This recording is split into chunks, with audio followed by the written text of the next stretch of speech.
अस्सलाम वालेकुम, welcome to my channel. आज एक और इंटरेस्टिंग वीडियो के साथ आपकी खिदमत में हाज़िर हैं। तो आपसे गुजारिश है कि वीडियो पूरा देखें और मेरे चैनल को सब्सक्राइब करें। Thank you. Space x dragon निजी कंपनी का पहला खलाई जहाज़ है जो इंसानों को खला में ले जाता है।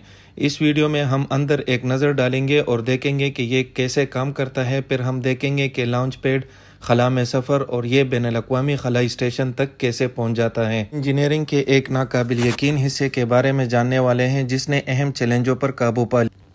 क्रू ड्रैगन एक इंसानी दर्जाबंदी वाला खलाई जहाज़ है। इसका मतलब ये है कि ये इंसानों को खला में ले जाने की सलाहियत रखता है।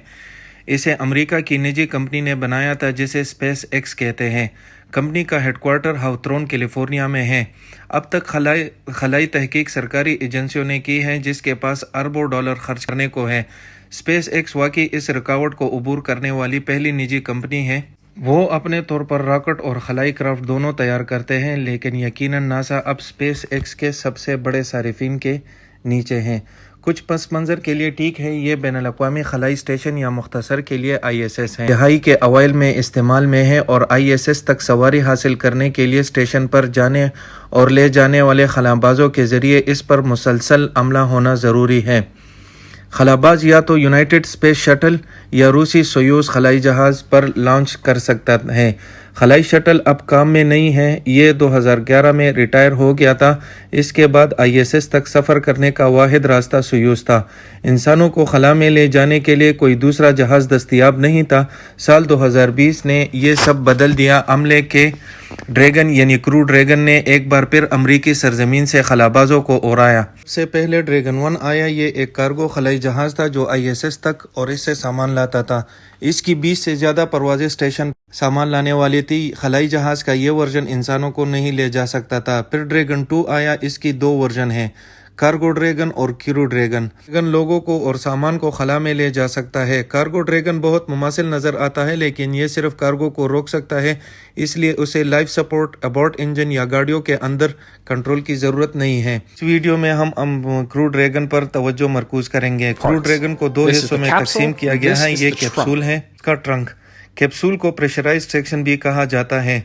अंदर सांस लेने के लिए हवा है और वो अमले के लिए दर्जे हरारत को अच्छा और आरामदेह रखते हैं। ये नाकशंक है। ये लॉन्च के दौरान बंद होता है, लेकिन वो खला में होते ही इसे फौरी तौर पर खोल दिया जाता है। ये कुछ सेंसर, थ्रस्टर्स और डॉकिंग मैकेनिज्म को बेनकाब करता है जो ISS से मुंसलिक करने के लिए इस्तेमाल किया जाएगा। ड्रैगन कैप्सूल में 16 ड्रैको थ्रस्टर्स हैं, इनमें से 12 साइड पर और फिर 4 मजीद ऊपर की तरफ। ड्रैगो थ्रस्टर का इस्तेमाल खलाई जहाज़ की सिमत तब्दील करने के लिए किया जाता है। इन्हें खलाई जहाज़ के मदार को तब्दील करने के लिए भी इस्तेमाल किया जाता है ताकि वो मिशन के आगाज़ में ISS तक पहुंच सके और फिर मिशन के एहतमाम पर मदार से निकलकर ज़मीन पर वापस आ सकें। इस नीचे हील्ड शील्ड हैं, ये अमले की हिफाजत करेगा क्योंकि वो मिशन के एहतमाम पर ज़मीन की फ़िज़ा में दाखिल होंगे।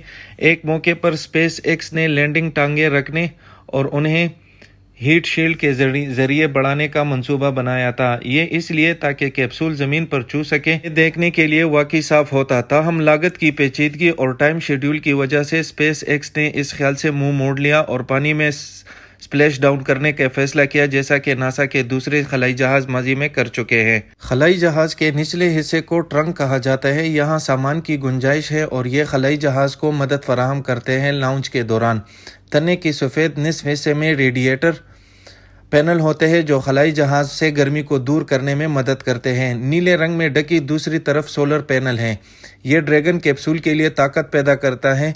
ड्रैगन के पिछले वर्जन में सोलर पैनल था जो खला में एक बार खुल जाएगा। ये परेशानी का बायस हो सकता है अगर पैनल कभी खुलने में नाकाम हो जाता है। तो क्या अच्छा है कि सोलर पैनल को बराह रास्त साइड पे रखना, सिर्फ सूरज की तरफ इशारा करें और आपको ताकत मिल गई। ट्रंक पूरे मिशन के लिए मुंसलिक रहता है। ये सिर्फ आखिर में अलग है। स्प्लैश डाउन से 1 घंटा पहले तने में हीट शील्ड नहीं होती। ये ज़मीन पर वापस गिरेगा और ज़मीन की फ़िज़ा में दाखिल होते ही जल जाएगा।